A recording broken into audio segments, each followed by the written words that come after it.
Acompanhe o que diz a palavra do Senhor. Ó Senhor, Senhor nosso, como é magnífico o teu nome em toda a terra, pois puseste nos céus a tua majestade, da boca de pequeninos e crianças de peito suscitaste força por causa dos teus adversários, para fazeres emudecer o inimigo e o vingador. Quando contemplo os céus, obra dos teus dedos, e a lua e as estrelas que estabeleceste, que é o homem, para que dele te lembres, e o filho do homem, para que o visites. Fizeste-o, no entanto, por um pouco menor do que Deus, e de glória e de honra o coroaste. Deste-lhe domínio sobre as obras da tua mão, e sob seus pés tudo lhe puseste, ovelhas e bois todos, e também os animais do campo, e as aves do céu, os peixes do mar, e tudo que percorre as veredas dos mares. Ó Senhor, Senhor nosso, como é magnífico o teu nome em toda a terra. Oremos. Senhor Deus, ao Senhor que é todo-poderoso, que é magnífico, clamamos. Nos ajuda nessa manhã, Senhor. Nos ajuda a transformar os nossos corações pela Tua Palavra, a transformar as nossas mentes pela Tua Palavra. Nos alimenta, porque é dela que precisamos nessa manhã. Em nome do Senhor Jesus. Amém. Dá uma olhadinha da nossa liturgia de hoje. Pega o seu boletim. Dá uma olhadinha nessa liturgia. Jesus em tua presença. Ele é exaltado. Grandioso és tu. Não a nós, Senhor, mas ao teu nome na glória. Se a gente tivesse em um movimento um pouco mais caloroso, já tinha ouvido algum aleluia, glória a Deus. Eu sei que está aí dentro, o aleluia está aí dentro, ele só não sai, mas está aí dentro. Deus, somente Deus. Como Deus é magnífico, como Deus é grande, como Ele é maravilhoso. Alguns vão até dizer, Deus é lindo. Mas vamos ser sinceros aqui. Deus é tudo isso. Deus é tudo isso mesmo. Ele é maravilhoso. Ele é grandioso. Mas vamos ser bem sinceros. Você não acorda todos os dias, de manhãzinha, e diz, Deus é lindo. Você não faz isso todo dia. Não é todo dia que você passa o seu dia inteiro dizendo, Deus é lindo. Quando tudo dá errado no seu trabalho, só acontece desgraça. Você não diz, Deus é lindo. Quando as coisas não estão saindo como você quer, você não diz, Deus é lindo. Deus é grandioso. Deus é glorioso. Deus é maravilhoso. Mas as suas perguntas são outras. Porque as coisas não estão funcionando. E é interessante que a mesma grandeza de Deus, que nos faz louvar a Deus, é a grandeza que tantas vezes nos oprime. A mesma grandeza nos consola e nos oprime. A mesma grandeza desperta louvor e desperta dúvida. É a mesma grandeza. Deus não muda. Mas a gente não reage do mesmo jeito. Ele continua grande. Ele continua magnífico. Mas tem dia que eu digo, Deus é lindo. E outro dia eu digo, por que, Senhor? O Senhor me odeia? O que eu fiz contra o Senhor? O Senhor está me perseguindo? Mas a grandeza é a mesma. Veja, Deus não mudou nada. Ele não mudou sua forma de agir. Ele não mudou sua forma de tratar você. Você que está mudando. E todo esse dilema, essa reação que parece contraditória, ela nasce exatamente do nosso distanciamento de Deus. Ele está lá, em seu trono, Ele é grande, Ele é magnífico, e nós não somos. E a grande pergunta é: como podemos confiar em um Deus que nada precisa? É por isso que a gente tem esses dilemas, porque no final das contas, a gente não sabe como confiar em um Deus que não precisa absolutamente de nada. Será que no final das contas, nós não temos mesmo razão para duvidar de Deus? Será que não é justo que a gente duvide de Deus? Afinal, como confiar em um Deus que não precisa de nada? Ele é grandioso, Ele é magnífico. Nós não somos. Não é justo que a gente duvide de Deus. Muitas vezes, não é muito difícil ouvir sua voz. Muitas vezes não parece que Ele está calado diante dos nossos dilemas. Ok, eu sei que Deus é grandioso. Eu sei que Ele é maravilhoso. E quanto a mim, que nasci nesse mundo sem pedir para nascer? Eu não pedi para nascer. Eu não pedi para nada do que está acontecendo comigo acontecer. Eu não pedi para ficar doente. Eu não pedi para sofrer. Deus é grandioso, mas e quanto a mim, que vivo nesse mundo?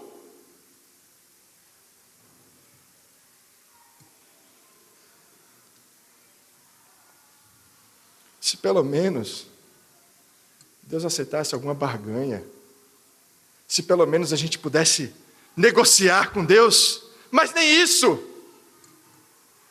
nem isso Ele aceita, porque Ele precisa ser tudo, e eu preciso ser nada. Não é justo que a gente duvide de Deus. Como confiar em um Deus que não precisa de nada?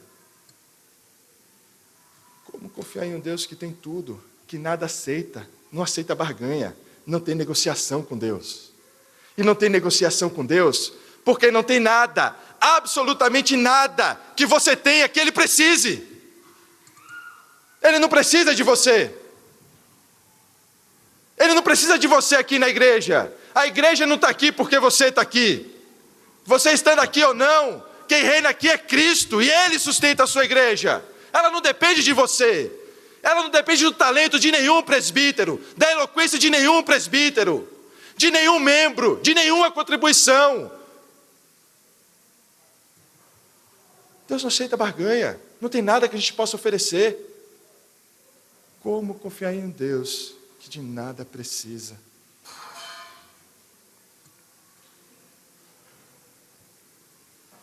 Pode não parecer, mas esse salmo vai nos ajudar exatamente a responder isso. Exatamente a responder isso. Como confiar em um Deus que de nada precisa? E para isso nós vamos dividir esse salmo em 3 partes. A primeira parte desse salmo vai contemplar os versículos 1a, a primeira parte do versículo 1 e o versículo 9. Então, o nosso primeiro ponto, o Rei Magnífico, é a primeira parte do versículo 1 e o versículo 9. A segunda parte vai da segunda parte do versículo 1, 1b, e o versículo 2, o Rei Vitorioso. E a terceira parte, o Rei que governa, dos versículos 3 a 8. Então, o Rei Magnífico, versículo 1a e versículo 9, o Rei Vitorioso, versículo 1b e 2, o Rei que governa, versículos 3 a 8. Por que nós vamos usar, no nosso primeiro ponto, a primeira parte do versículo 1 e o versículo 9? Porque é a repetição do tema. Esses 2 versículos estão dando o motivo do salmo. Por que esse salmo foi escrito? Qual é a razão dele ser escrito? Qual é o objetivo que ele cumpre? Qual é o objetivo litúrgico que ele cumpre? Então olha só, ó Senhor, Senhor nosso, como é magnífico o teu nome em toda a terra. E existe a repetição no versículo 9, exatamente repetindo o motivo do salmo, o tema do salmo. Ó Senhor, Senhor nosso, como é magnífico o teu nome em toda a terra. O salmo abre e fecha, exaltando a grandeza de Deus.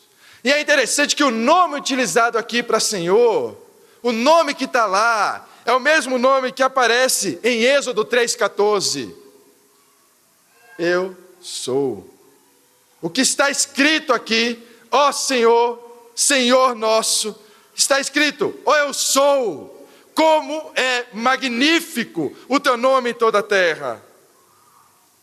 E é interessante que esse nome, o nome de Deus, o eu sou, diz eu sou o que sou. Ninguém faz de Deus Deus. Ninguém faz dele o que ele é. Nós somos feitos o que nós somos. Mas ninguém faz dele o que ele é. Não é a glória que você dá a ele que faz dele glorioso. Não é o louvor que você dá a ele que faz dele digno. Não é o fato de você estar aqui que faz ele grandioso e magnífico. Deus é o que é. Ele é isso. Ele é grandioso. Ele é o rei. Não é você que faz dele rei. Não é você que faz dele glorioso. Não é a igreja que faz dele rei. Não é a igreja que faz dele glorioso. Mas ele é o que é. Ele é o Senhor. Ele é o Deus. Nesse Deus grandioso, magnífico, que é exaltado na abertura e no fechamento desse salmo, não existe fome, não existe necessidade, não existe falta, não existe dependência. Ele é aquele que é absoluto. Ninguém deu a vida a Deus. Nós recebemos a vida, mas ninguém a Ele deu. Ele ocupa um lugar que é só dele e absolutamente só dele. A sua natureza é distinta, é superior à nossa natureza.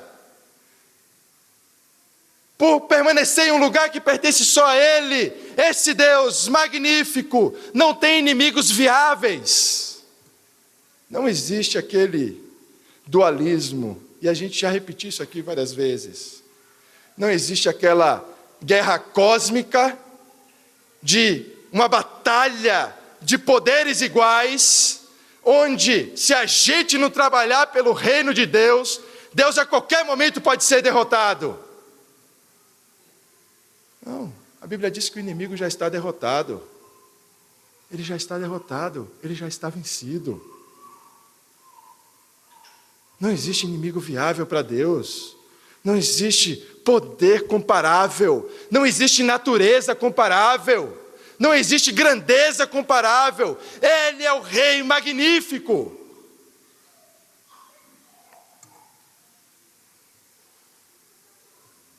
Nós falamos tudo isso e a pergunta permanece. Como confiar nesse Deus? Porque esse Deus parece tão distante. Esse Deus parece tão distante de mim. Um Deus que é justo parece tão distante de mim. Um Deus que é amor parece tão distante de mim. Um Deus que é magnífico parece tão distante de mim. Como confiar em um Deus que está aparentemente tão distante de mim? E a distância continua, exatamente no nosso segundo ponto. Se você observar o segundo ponto, a segunda parte do versículo 1 e o versículo 2, nós temos um contraste. Qual é o contraste? O contraste entre o Deus magnífico, e o seu inimigo. O texto diz que a majestade de Deus está colocada nos céus e o inimigo está emudecido. Então existe o Deus com a sua majestade nos céus E existe na outra ponta o inimigo emudecido, calado. E o que a gente tem no meio? O que tem no meio aí? O que tem no meio entre Deus e o seu inimigo? O que está no meio? Crianças e bebês. E a gente pergunta, o que uma criança, o que o bebê está fazendo no meio da luta, do contraste entre Deus e o seu inimigo? Não está óbvio? Não está óbvio o que uma criança está fazendo aí? Não está óbvio o que um bebê está fazendo aí exatamente nesse meio? Ele está aí para derrotar o inimigo. Não é óbvio para vocês? Não é claro para vocês que o bebê está colocado ali exatamente, todo mundo que olhasse aqui ia dizer, faz sentido um bebê aqui no meio. Faz sentido. Um Deus grandioso, um inimigo que está vencido, emudecido, faz sentido. E é claro que faz. Faz sentido da perspectiva de Deus. Percebam que a diferença entre Deus e aquele que rivaliza com Deus é tão grande, mas tão grande, mas tão grande, que bebês e crianças são utilizados para emudecer o inimigo. Enquanto a gente escolheria talvez os exércitos mais poderosos, aqueles que são mais capacitados, mais fortes, Deus escolhe bebês. Bebês não têm força, bebês não têm sabedoria, bebês não têm nenhuma eloquência. Eles podem ser convincentes, mas eles não têm eloquência. Eles não conseguem manter a lógica dos seus raciocínios. Bebês, na verdade, mal conseguem falar, mas ainda assim, aquilo que os bebês estão balbuciando é suficiente para que o inimigo se cale. Essa é a diferença entre Deus e o seu inimigo. Essa é a diferença, o contraste entre Deus e todos aqueles que imaginam, em sua loucura, que podem rivalizar com Deus.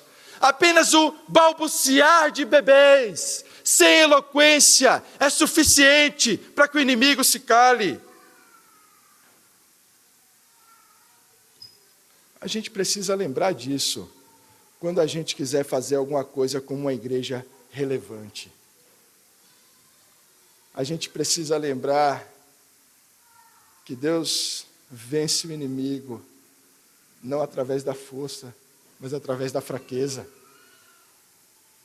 Quando a gente pensa em uma igreja relevante, muitas ideias surgem através da eloquência, dos assuntos tratados, assuntos relevantes, bem trabalhados, de forma eloquente, de forma profunda. Tudo isso é muito bom, mas não é isso que torna a igreja relevante. Não é isso que faz a igreja ser vitoriosa. Não é isso que sustenta uma igreja. Você quer construir uma igreja relevante? Leia a sua Bíblia todos os dias. Antes de querer cumprir o mandato cultural, leia a sua Bíblia todos os dias. Antes de querer se envolver em todas as esferas, ore todos os dias. Antes de querer servir aos de fora, sirva e ame a sua igreja. Porque muitas vezes o mandato cultural serve de muleta para aqueles que não querem servir as suas igrejas, não querem amar as suas igrejas, não querem se envolver com pessoas apenas com ideias. Quer fazer uma igreja relevante? Leia a sua Bíblia, ore, ame a sua igreja, sirva os seus irmãos, se comprometa com a sua igreja.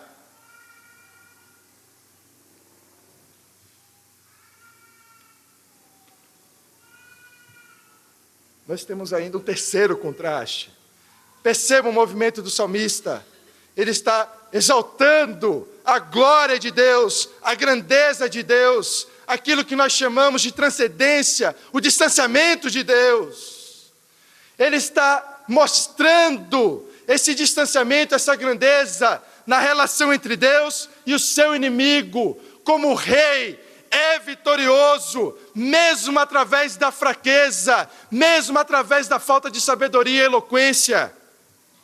Mas agora existe mais um contraste, o segundo contraste, que é a distinção entre Deus e o homem. O texto diz que Deus é o Criador e Ele governa todas as coisas.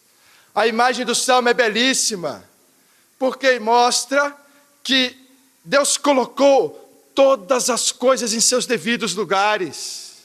A gente precisa lembrar quem é Deus. Deus é aquele que chama todas as estrelas pelo seu nome.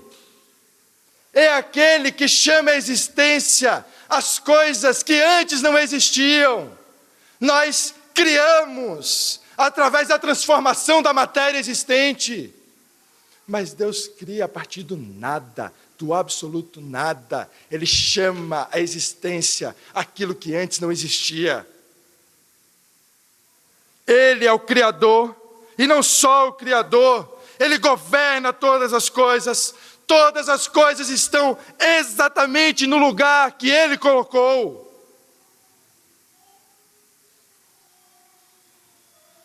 Se olhamos para o universo e achamos um universo grandioso, se temos a capacidade de olhar para os céus e nos maravilhar, se temos a capacidade de olhar para uma bela cachoeira e nos maravilhar, por que não conseguimos nos maravilhar com Deus, que colocou todas essas coisas em seu devido lugar? Se o universo é grandioso, se a criação é bela e grandiosa, quanto mais o Deus que todas as coisas colocou em seus devidos lugares. Então nós temos o Deus Criador, glorioso, e nós temos a criação gloriosa. E o que tem no meio? O que está no meio? O que está no meio entre a criação gloriosa e o Deus glorioso? O homem. E a mesma pergunta que a gente deveria fazer e que a gente fez no contraste anterior. Nós perguntamos, o que um bebê está fazendo aí no meio?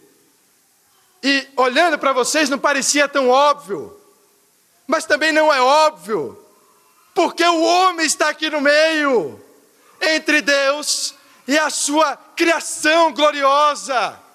Porque o homem está exatamente aqui? Porque o homem está no meio? E não só ele está ali no meio, o texto nos diz que o homem foi colocado ali para governar sobre a criação. Essa é a referência, por exemplo, a Gênesis 1, 26 e 28. O homem que foi criado, e Deus coloca tudo debaixo dos seus pés, para que ele governe.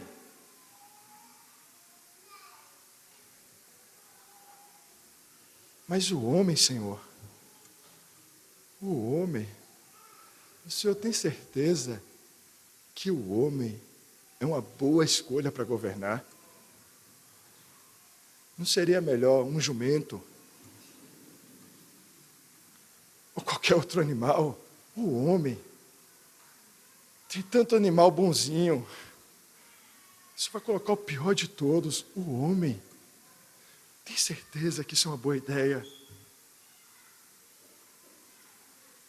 E o espanto com tudo isso é traduzido no centro do nosso salmo, no centro do nosso texto. Olhem o versículo 4. Que é o homem, para que dele te lembres, e o filho do homem, para que o visites. Que é o homem, para que dele te lembres, que é o filho do homem, para que ele o visite. Eu sei, e eu também já padeci disso, irmãos, eu também já cantei, você tem um valor. Quero que valorize o que você tem. Eu sei, eu já cantei isso. Mas o texto diz que é o homem para que o visites. Que é o homem para que se preocupe com ele. O que é o homem entre o Rei magnífico e a sua criação gloriosa? Que é o homem para que possa governar? Que é o homem que tão distante está de Deus? Que é o homem que tão inferior é a Deus? Que é o homem para que seja digno de governar a obra dos dedos do nosso Deus? E mais uma vez, estamos diante do contraste. Não mais agora do contraste entre Deus e o seu inimigo, porque esse a gente aceita com alegria.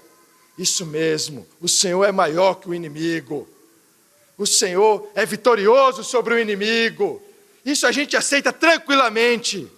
Mas agora, a gente está diante do contraste mais decisivo, que é o contraste entre a gente e Deus. O contraste entre o homem e Deus.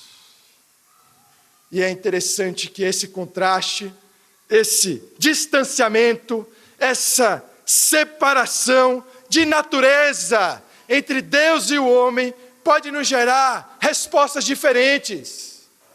Nós podemos olhar para o Deus grandioso e, como salmista, louvar o Senhor, entoar cânticos ao Senhor. Mas existe outro tipo de sentimento que ele pode gerar. Abram, por exemplo, as suas Bíblias em Jó 7.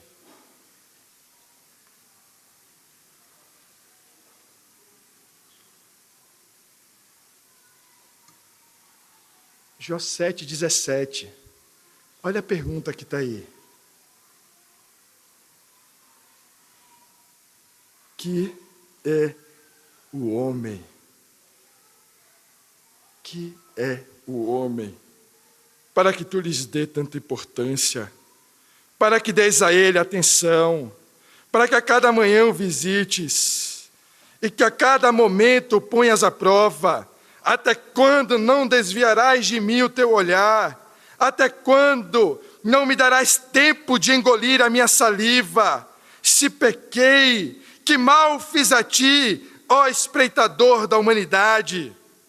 Por que fizeste de mim o teu alvo, tornando-me um peso para mim mesmo? Ou seja, a mesma pergunta. Que é o homem? É a mesma, exatamente a mesma pergunta. Mas não tem louvor. O sentimento é outro. Deus é o mesmo. A distância é a mesma. A grandiosidade de Deus é a mesma. A nossa pequenez é a mesma.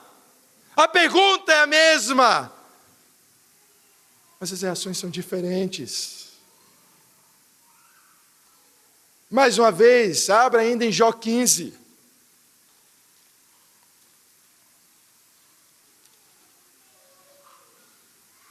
Jó 15:14. Olha a pergunta.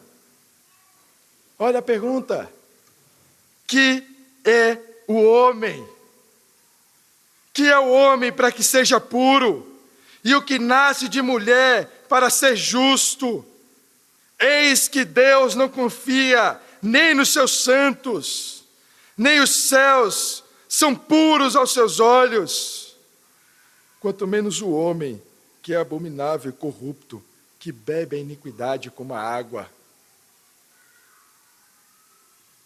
Esse distanciamento que nós temos de Deus pode gerar louvor ao olhar para o Rei magnífico, mas pode nos gerar dúvida, desespero ao olhar para o Rei magnífico. O Rei é o mesmo, a grandeza é a mesma, a soberania é a mesma, a providência é a mesma. Mas as nossas reações são tão diferentes.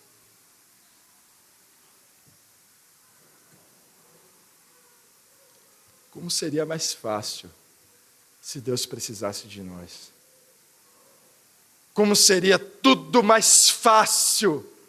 E aí você poderia pensar, não precisa ser muito, Senhor. Pode ser 1%. Que o Senhor dependa de mim 1%, ou menos que isso, mas que eu veja alguma dependência em Ti. Como isso seria mais fácil? Esse é o nosso engano. O nosso engano é exatamente esse. Porque se Deus precisasse exatamente de qualquer coisa, por mínima que fosse, aí sim nós não poderíamos confiar nele. Nossa confiança não poderia ser depositada em um Deus que precisasse de qualquer coisa. Mas a nossa confiança está nele, exatamente pelo fato dele ser grande. Mas de novo, a mesma grandeza que gera louvor, gera dúvida. A mesma separação que gera exaltação, muitas vezes parece que nos oprime, parece que nos amassa, parece que estamos o tempo todo diante de um Deus que está vigiando os nossos pecados, procurando, caçando um pecado para punir. Parece tantas vezes que estamos diante de um Deus que procura qualquer razão para nos castigar.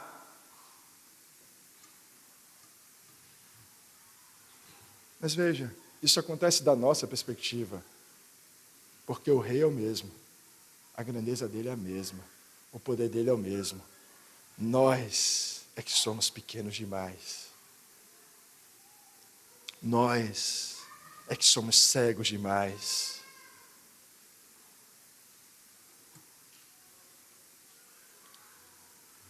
No entanto, a pergunta permanece: como confiar em um Deus que de nada precisa? Porque parece que nós trabalhamos todo o salmo, parece que o sentido do salmo está exposto, e parece que nós não respondemos a pergunta. Parece que isso não é suficiente para responder como podemos confiar em um Deus que de nada precisa. Como confiar em um Deus que lá do alto dos céus faz tudo conforme a sua vontade?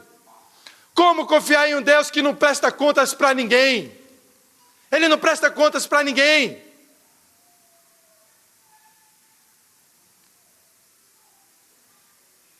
Ele é grande, nós somos pequenos. Ele é santo, nós somos pecadores. Ele é magnífico, nós somos vazios. Nada temos, nada somos. Ele tudo é e tudo possui em suas mãos.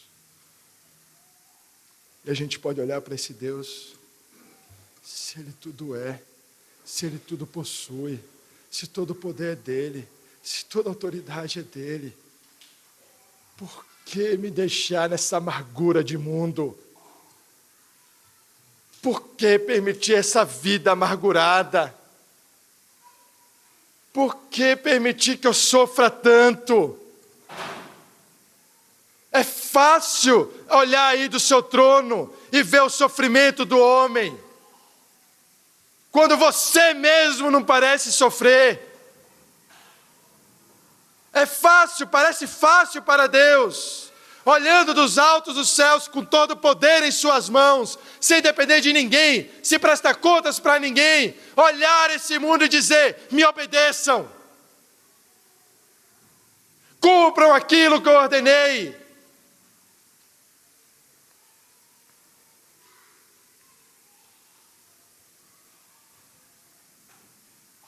Leremos mais um texto para nos ajudar a lidar com essa questão. E o texto está em Hebreus.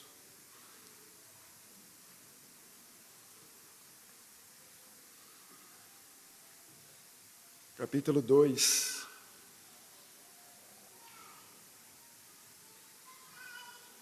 Versículo 5.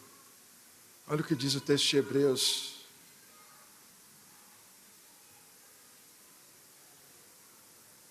Pois não foi a anjos que Deus sujeitou o mundo que há de vir, sobre o qual estamos falando.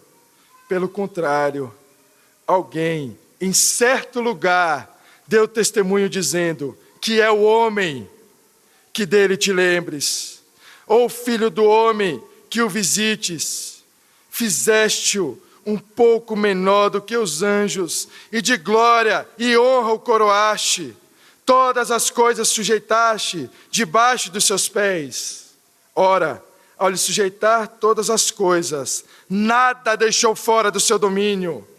Neste momento, porém, ainda não vemos todas as coisas a ele sujeitas. Vemos, porém, aquele que por um pouco foi feito menor do que os anjos, Jesus, que por causa do sofrimento da morte foi coroado de glória e de honra, para que pela graça de Deus provaste a morte por todos. O nosso grande problema, é que é muito mais fácil olhar para o nosso sofrimento. É muito mais fácil olhar para o nosso próprio umbigo. É muito mais fácil olhar para a nossa própria necessidade. Nós sequer conseguimos nos compadecer das necessidades dos nossos irmãos mais próximos. Que dirá das necessidades de Deus, do sofrimento de Deus? Nós só conseguimos olhar para nós mesmos, para aquilo que eu preciso, para aquilo que é o meu sofrimento. Mas quando a gente olha, meus irmãos, para aquilo que Deus fez por nós, quando a gente olha para aquilo que esse Rei magnífico, grandioso, que de nada precisa, fez por nós, a pergunta não é mais como podemos confiar nesse Deus, mas a pergunta é como podemos não confiar nele. Como podemos não confiar em um Deus que do alto do seu trono, do alto da sua glória, se esvazia, se tornando servo, semelhante ao homem. Nós fomos feitos vazios por natureza. Ele se fez, porque Ele quis. Ele não precisava, Ele quis. Ele se esvazia, Ele entrega a sua vida, Ele toma a sua vida de volta. Ele escolhe ser pregado no madeiro por pecadores pequenos como nós.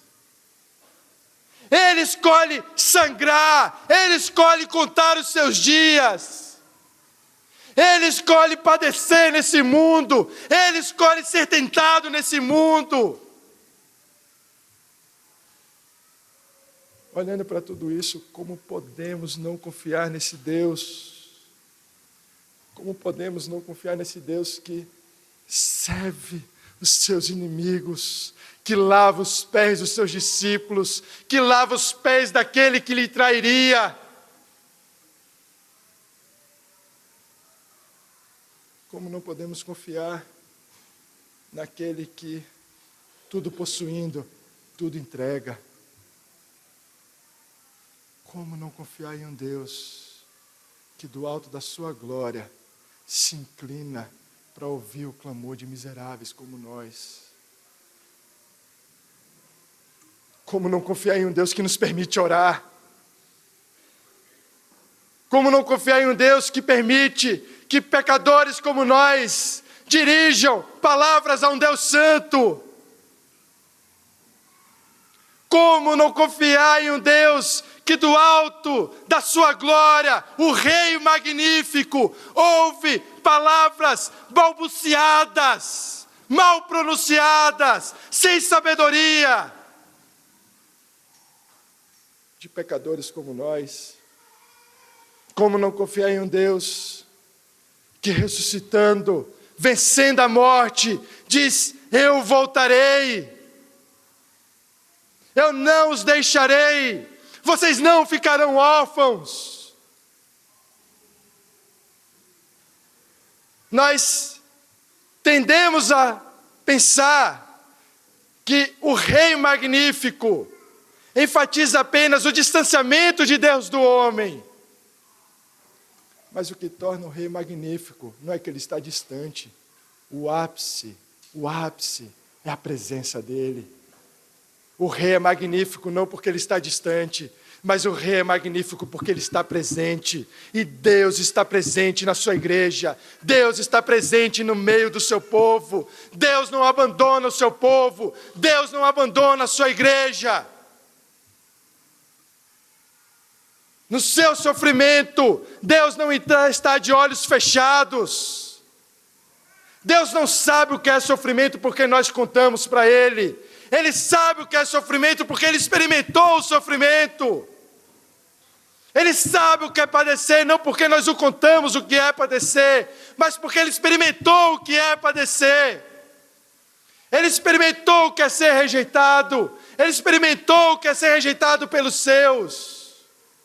Ele experimentou o que é ser rejeitado por aqueles a quem Ele serviu. Como não confiar em um Deus que não nos abandona? Ele tem todas as razões para nos abandonar. Ele tem todos os motivos para nos deixar. Mas Deus continua presente. Deus continua presente.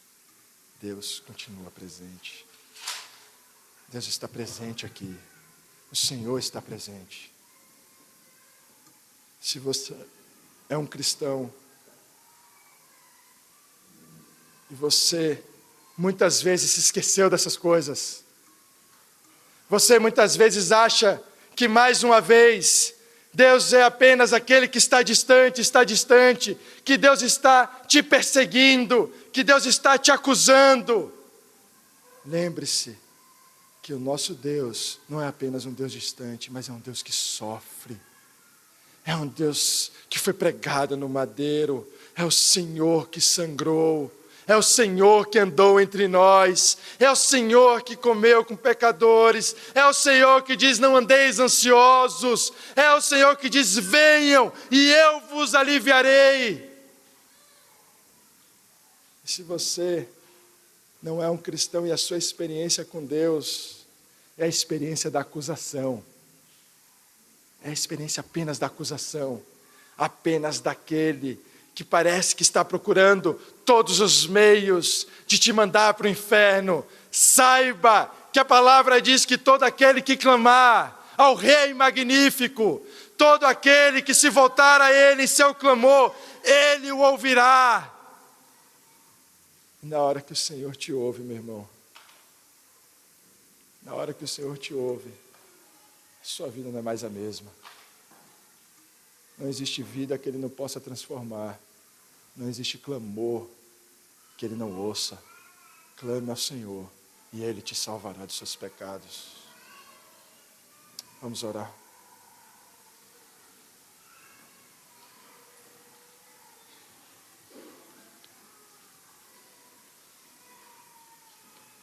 O que é o homem, Senhor? Que somos nós para que o Senhor sequer permita que a gente se dirija a Ti como estamos fazendo agora? Que é o homem para que nele penses? Que é o homem para que se preocupe conosco? Que é o homem para que o Senhor nos visite e seja presente em nosso meio? Que é o homem? Que somos nós, Senhor? Nós somos aqueles que são todo fome. Nós dependemos de Ti para tudo. Nada podemos fazer por nós mesmos. Que é o homem para que o Senhor o visite? Que somos nós, Senhor? Talvez muitas vezes nos sentimos afligidos, pressionados por essas questões, mas nos faça perguntar: quem é o nosso Deus? Nos lembre quem é o nosso Senhor. Nos lembre da misericórdia do nosso Deus. Nos lembre da graça do nosso Senhor. Nos lembre do sacrifício de Cristo. E não importará mais quem é o homem, porque o que importa é quem o Senhor é. O que importa não são as nossas obras, mas as Tuas obras. Não a nossa glória, mas a Tua glória. Não que nós sejamos conhecidos, mas que o teu nome seja conhecido e louvado. Nós não somos nada e tu és tudo, e essa é a nossa glória. A nossa glória não é ser alguma coisa, a nossa glória é não ser nada, nada, porque a nossa glória é anunciar o evangelho daquele que é tudo. Nos faz nada para que nós possamos anunciar aquilo que tudo nos deu. É isso que te pedimos, em nome do Senhor Jesus. Amém.